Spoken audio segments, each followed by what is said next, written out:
Brought to you by My 11 Circle. Win first prize 1 crore. Download the app now. Hello and welcome to Sports Tech Sports Today. Last week we've seen good action of Champions League, and to talk about it, we have a very special guest on Sports Tech with us, Mark Seagraves. He's a former English footballer and also one of the panelists of Sony Sports for Champions League. Hello, Mark. Hi, how are you, Anuj? Good, good. First of all, tell me which game do you like the most? Well, having seen your jersey there, I'm going to disappoint you. I think for me, it's obviously Manchester City, Real Madrid. They're the real big boys. It's great that, it's been great this year for Italian football with the likes of, I thought Napoli would be the ones that would be the flag bearers, but they've won the Serie A title. And it's great to have Inter and AC Milan, both huge teams in Europe, getting somewhere near back to their best. And it's great that one of the Italian teams are going to get through to the final. But for me, it's got to be Manchester City, Real Madrid. Since you have said Manchester City versus Real Madrid, how do you rate the game? How do you rate both the teams in the first leg, Madrid and Manchester City? I think both, because there's so much on the line, isn't there? I think it was a very cagey game. There was lots of niggles, lots of fouls, lots of quality as well, as you would expect with the quality of player that was on show. But yeah, a 1-1 result was probably about right, because as you say, there's so much at stake, and neither team, no quarter given, and the quality of goal from both teams was absolutely fantastic. So.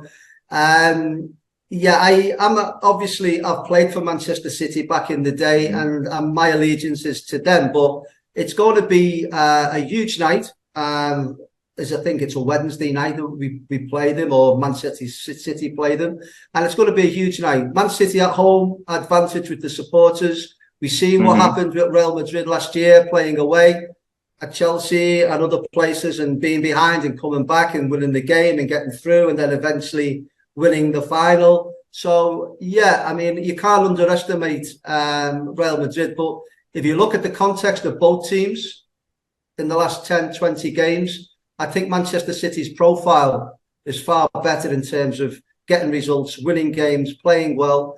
Real Madrid, obviously second in the league, but obviously doing very, very well in the Champions League. So, but if you're looking at the managers, Ancelotti won it 4 times. This could be his 5th time.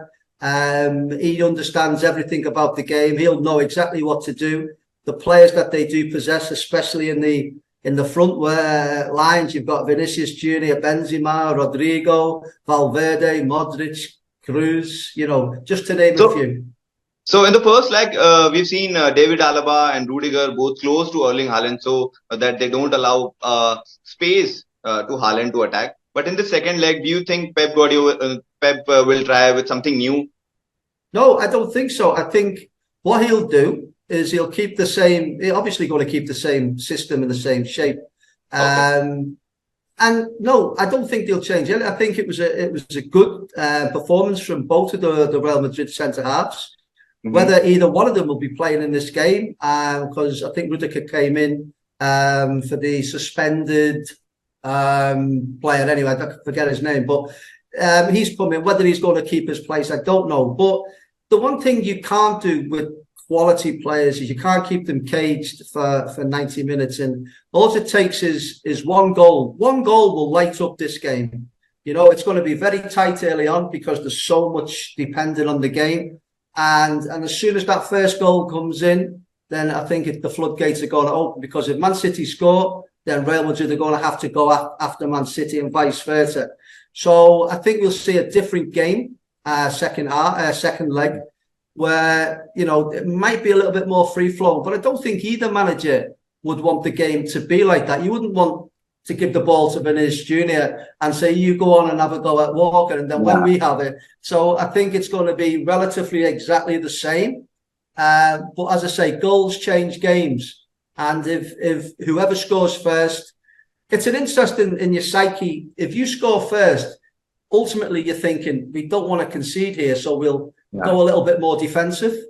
Whereas if you get the goal scored against it, you think, well, we've got to go after this and play a different type of game. So the psychological side of it as well. But if you look at experience, I know Guardiola's won the Champions League before, but he hasn't won it with Manchester City, and this is the holy grail for them. And he's very, very close. They had a great result in Spain.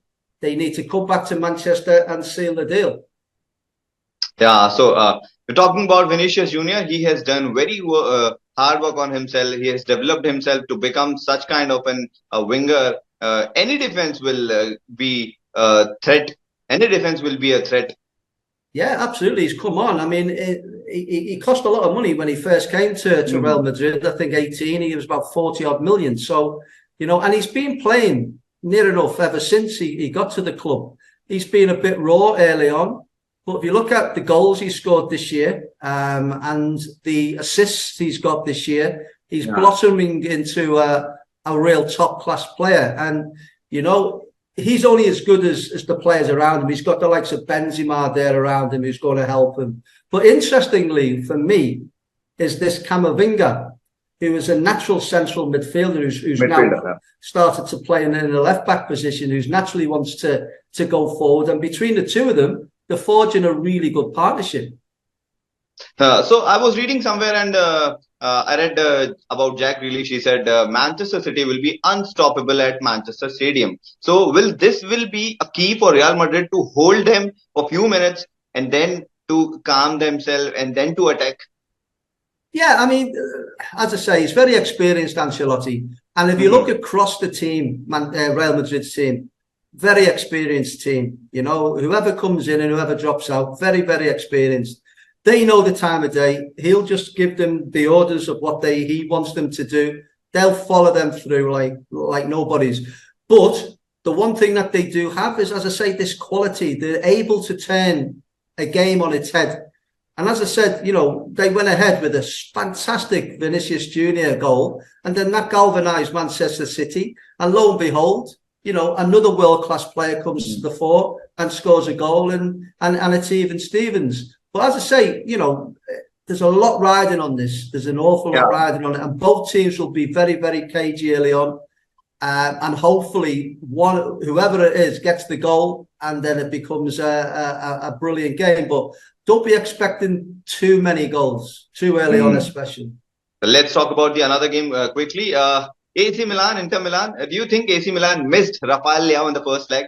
Oh, definitely. Yeah, you're going to miss someone like that, aren't you? The thing with him is he's got power, pace, and he gets at defenders. And the one thing defenders don't like is power, pace, and people running at you with the ball. They didn't have that. You know, they looked a little bit lopsided. Giroud up front on his own.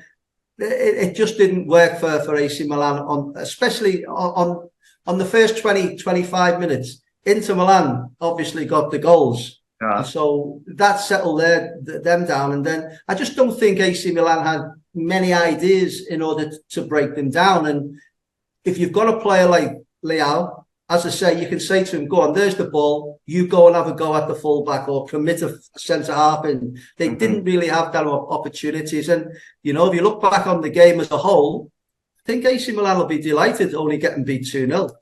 So they were good with possession, but not with the chances. Do you think this 4-2-3-1 formation against Inter Milan's 3-5-2 should be changed in the second leg? As do you think there should be another striker to support Olivier Giroud? But this is the system they've been playing for most of the season, so it's not going to get changed that drastically. You know, he obviously bring in the players that he can bring in, which will be Leao will come on the left hand side.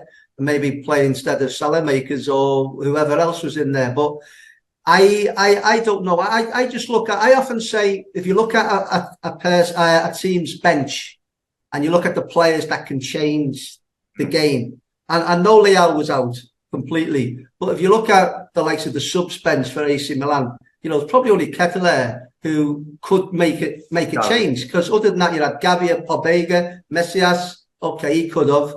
And goalkeepers and defenders. Whereas if you look at, you know, Inter Milan, you've got Gosens, you've got Lukaku, you know, Brozovic, who can hold it in there. And I just look at that and I think, I think that would be the difference. But this 2-0 is going to be an absolute killer for AC Milan, because I mean, you're obviously an AC Milan supporter. You know that the one thing Italian teams can do normally is defend well. And both AC Milan and both Inter Milan got through their quarterfinals, second legs, by not conceding a goal. And this will be the same, I think, with Inter Milan. The one thing AC Milan have to do, I feel, is get a real early goal, and then that'll put, Inter back on its feet. But I think with Inter, the way they played, it hasn't been a great season. I think it's been a stop-start season. But in the Champions League, they seem to have got it together. And I mean, if anyone goes into a game 2-0 up, they're going to be favourites, aren't they? Final comments, your prediction on both the games? Man City and Inter Milan. Okay. So, by how many goals? Wow. Well, I'm hoping it's a great game, because I'm working the game on Wednesday, so I hope it's a really exciting game. But there's so much on it. I would say Man City 2-1, and I'd say AC Milan will win 1-0. Let's see which way the score goes. Thanks for talking to us, Mark. Thanks, Anuj. And for all you viewers, you can watch Champions League only on Sony Sports Network. Match से जुड़े आपके हर सवाल का हम देंगे जवाब। जानने के लिए हर update, live analysis, special interviews, download कीजिए स्पोर्ट्स तक ऐप।